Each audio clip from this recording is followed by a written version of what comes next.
Hello, dear children. This is the sixth video, or you can say sixth part of organic chemistry, some basic principles and techniques. If you can remember, in the last lecture, we were discussing about optical isomerism. So, to understand that concept, we have discussed about plane polarized light, optical activity, and I just told you to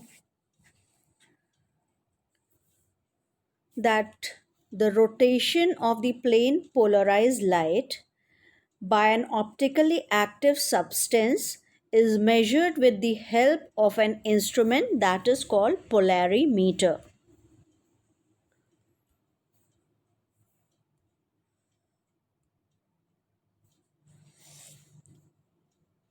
One schematic diagram of polarimeter is given in your book also, page 730. One I have taken from the net. Only what we have to see, just try to understand here. Every polarimeter will give the same concept. Now it is enclosed in a box, but the open view is shown to you all, that there will be some source of light.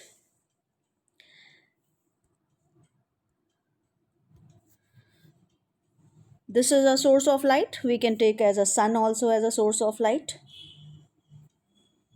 When it is being passed, it is ordinary unpolarized light, so vibrating in all the direction. When it is passed to a polarizer is Nicol prism, a prism type of structure. It will be a 3D structure. It will be not be in a plane. It is coming up outside. It will give you a 3D view. Okay, this is a polarizer. Nicol prism, we use it as a polarizer here, and it is made up of calcium carbonate. So what is the if the polarizer is just giving, only selecting the rays in one direction, others are discarded. Okay, this is the work of this polarizer, and this polarized light can be either go to left hand side or to right hand side or left hand side. Okay,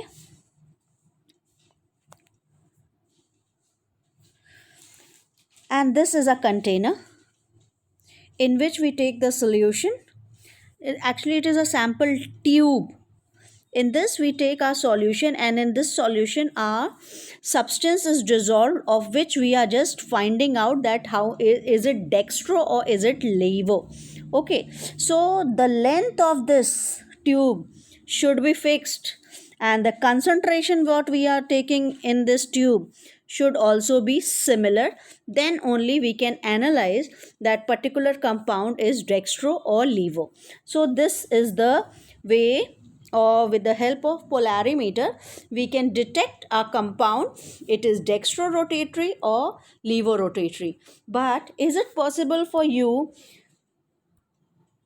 to, if it is given in the exam, can you run to your laboratory, you will pour that sample in the polarimeter sample tube, and then you will find out, and then you will write the answer? So there should be some other ways by which we can predict that particular compound is dextro or levorotatory. And as we can see that rotation, then many type of rotation will be observed. So how to find out the specific rotation?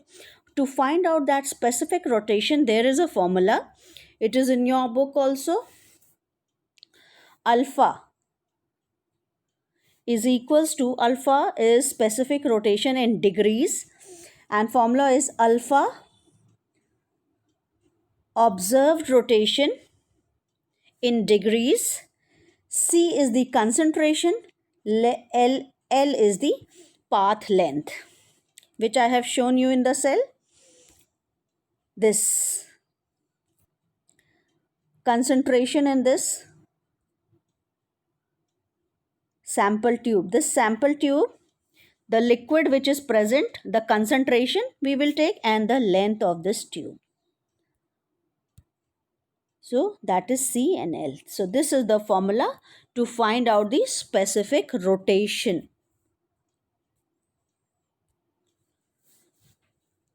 How can we define specific rotation? Actually, specific rotation is the rotation produced by a solution of length of 10 centimeter and unit concentration 1 gram per milliliter for the given wavelength of light at the given temperature. We can also say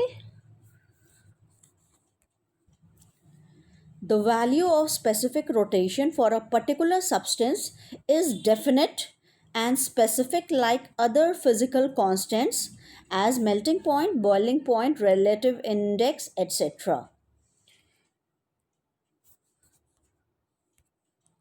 Let's see one example. The specific rotation of glucose in water. Do you remember glucose in water comes plus 66.5 degree centigrade. This implies that glucose is dextrorotatory and water is solvent. Similarly, specific rotation of 2-methyl-butane 1-ol is minus 5.756 degree, which indicates that this compound is levorotatory. Okay, so by calculating, if the values come in positive, means it is dextrorotatory, and if the values come in negative, it is levorotatory. Cane sugar, that is sucrose, glucose, 2-butanol, lactic acid, alpha amino acids, valeric acid, amyl alcohol, tartaric acid, etc. are other optically active substances.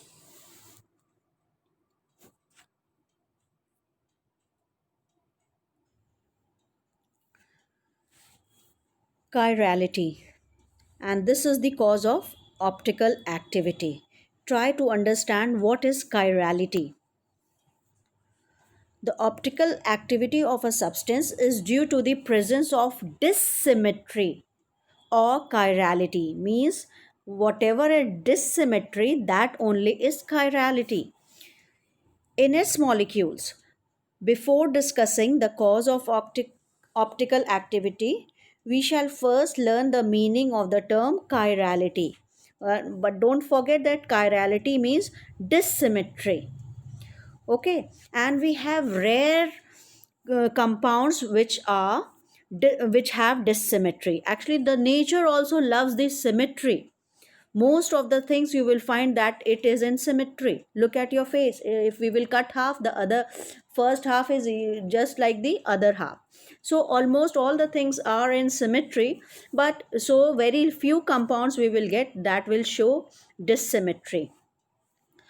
The term chirality was first introduced by Kelvin in 1884 and later used by Kahn et al.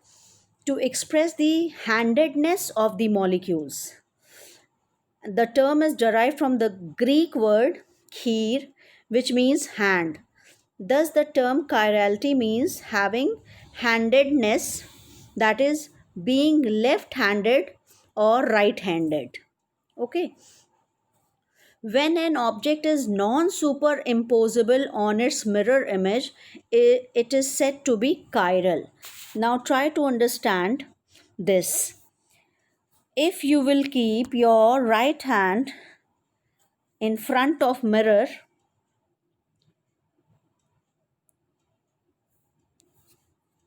this picture you can get, this is the left hand, and when we will see in the mirror, and this picture is non superimposable, means if we will take the first figure and we will try to keep it on the second on the mirror image, see, this will give you this type of figure. Okay, on above it is, when it is kept, it is non superimposable, means the mirror, the first figure which we are keeping on the second figure, it is not covering it. Okay, it is not covering it, so it is non superimposable. And this type of objects are called chiral compounds, chiral objects. Some common examples of chiral objects are pair of hands, a pair of shoes, a pair of gloves, and some of the alphabets like P, F, J, etc. So some are shown in the figure.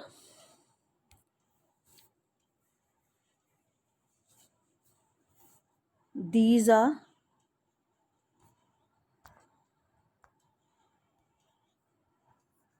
This figure shows superimposable mirror images. Means if this will be kept on this, it will cover it. So it is superimposable. This circle will kept on this circle, it will cover the image, so it is superimposable. Okay, and if it will not cover it, that is non superimposable, and that is dissymmetric, and that is chiral object.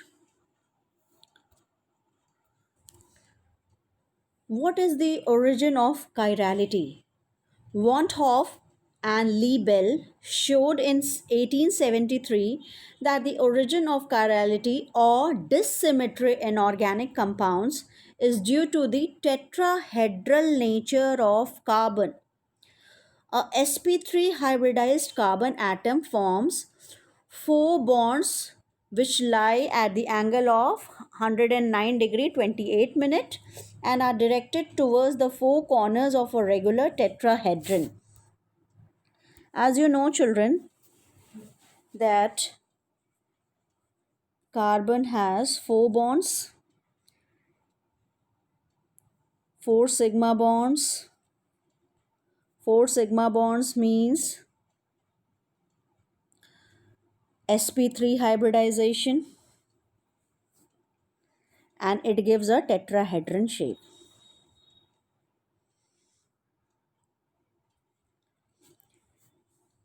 And what is chirality? Why this carbon will called chiral? If all the four bonds of this carbon is satisfied by different groups,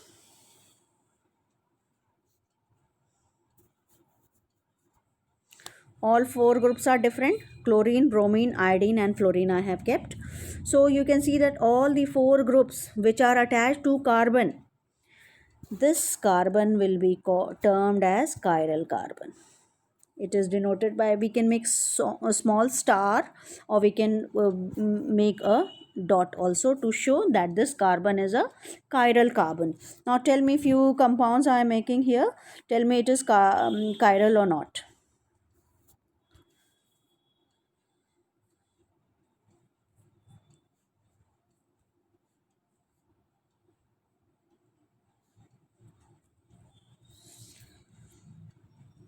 Carbon, four bonds, CH3H, CH3H, OH, H. Is chiral carbon? This carbon is chiral or not? No, because two similar groups are here. So for carbon to be chiral, all the four bonds should be satisfied by different atom or groups. And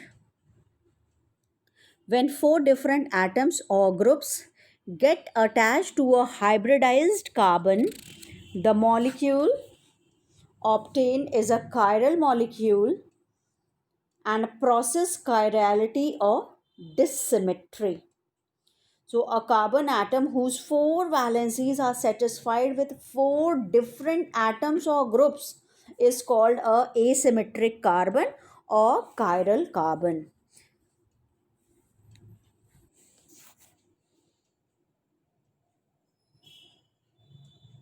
The two forms of any compound. Means I'm going to explain you the enantiomers. What are enantiomers?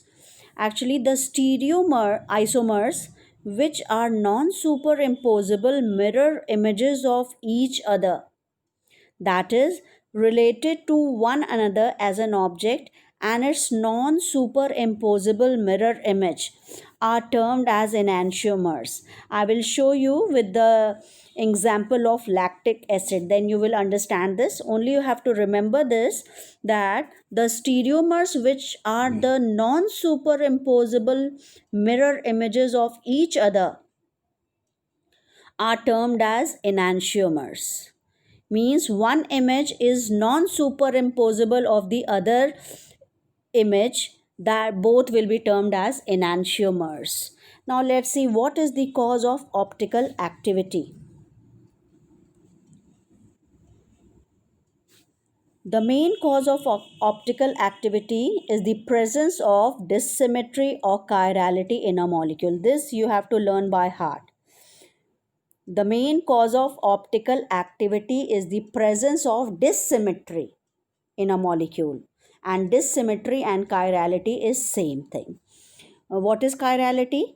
You have to remember that the carbon, when all the four bonds of carbon are satisfied by different groups, that is carbon is termed as chirality. And when we get a non superimposable image, that is also termed as chirality or dissymmetry. When a molecule is dissymmetric, it can have different configurations in space. These configurations interact with the plane polarized light in different manners and thus give rise to the phenomena of optical activity and optical isomerism. Chirality is regarded as the necessary and sufficient condition for a molecule to be optically active. Thus, only those molecules are optically active which possess chirality. Let's see the example of lactic acid.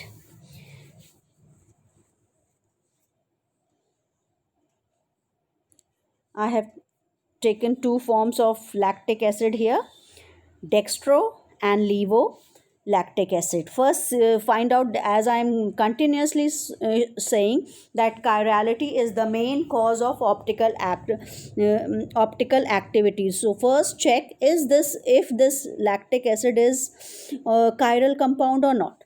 See this carbon, one side COH, next bond hydrogen, third bond CH3, fourth bond OH. You can see that all the bond is satisfied by different groups, so it is a chiral carbon.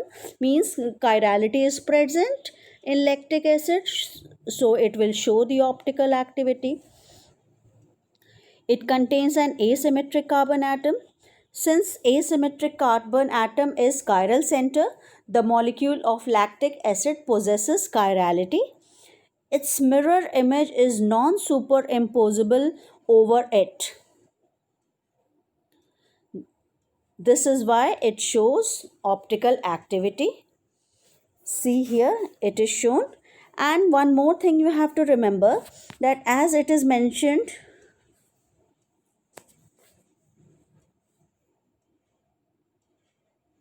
as this is mentioned dextro and this is levo, this also can be dextro and this can be levo. One is dextro, other is levo. This is correct. Anyone can be dextro, anyone can be levo. Okay? And it is non superimposable, means if we will keep this on this portion, it will not be superimposed on the other, so it will show the optical activity.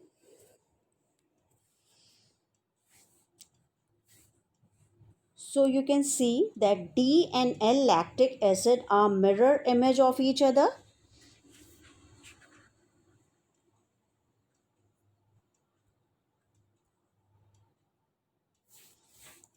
Both are mirror image of each other. They are non superimposable on each other and are called enantiomorphs. Their optical rotations are equal but of opposite sign. Now let's move on to new topic, racemic mixture. Mixture containing equal quantity of D, mixture which contains equal amount of D isomer and L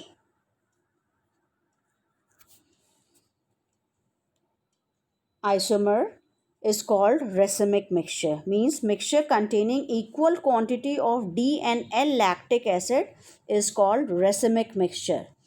It is called racemic lactic acid or DL lactic acid. We can say it racemic or DL lactic acid. Or we can also say plus minus lactic acid. These are the denotation by which we can write it. It is optically inactive and it can be separated into D and L forms. It is a mixture and not an optical isomer. Now let's see the optical isomerism in tartaric acid.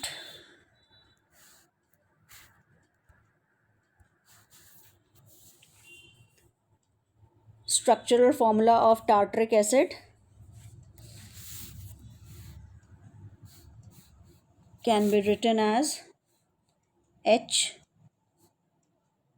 HOOC bond CHOH bond CHOH bond COOH. This is the structural formula. The two central carbon atoms are asymmetric. Tartaric acid is optically active and exists in three different forms.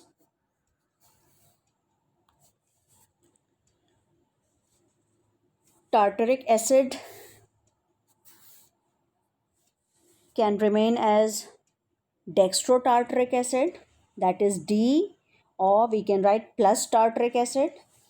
This is levotartaric acid or L-tartaric acid or minus tartaric acid. These are the denotions.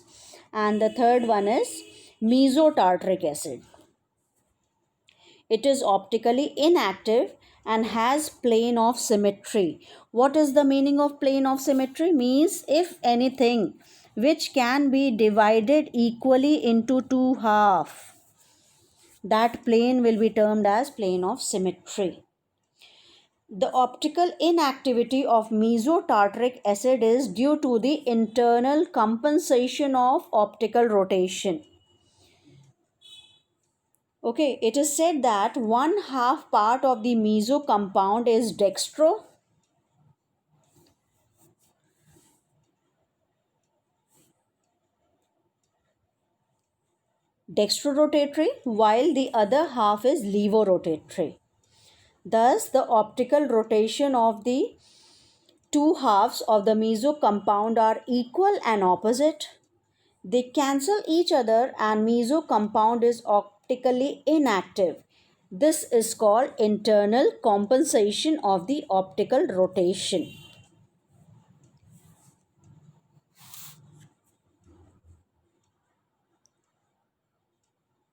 Dextrolactic acid and levolactic acid are mirror image of each other and are enantiomers. Similarly, dextrotartaric acid and levotartaric acid are enantiomers, whereas dextrotartaric acid and mesotartaric acids are distereomers, and levotartaric acid and mesotartaric acid are also distereomers. I am going to repeat this again.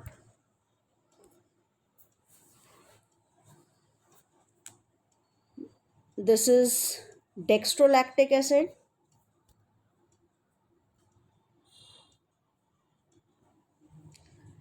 This dextrolactic acid and this levotactic acid.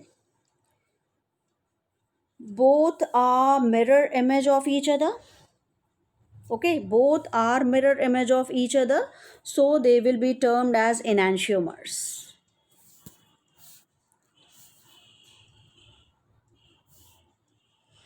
Now see this, dextrotartaric acid, levotartaric acid. Both are again mirror image of each other, so both are enantiomers. But this dextro and meso, levo and meso, these both are diastereomers. Enantiomers, diastereomers. Enantiomers, diastereomers.